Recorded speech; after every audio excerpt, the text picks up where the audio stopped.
Updating your workspace settings on Trello is essential for managing your team's collaboration effectively. Follow these steps to make the necessary changes. Step 1. Access your workspace. Log into your Trello account and navigate to the workspace you want to update.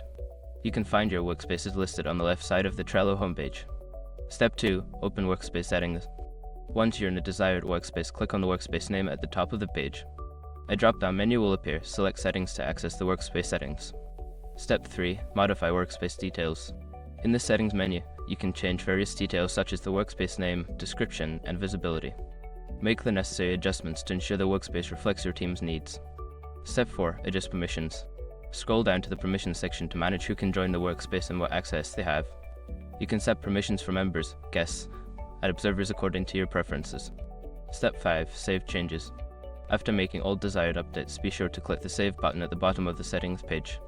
This will ensure that all your changes are applied and your workspace is updated accordingly.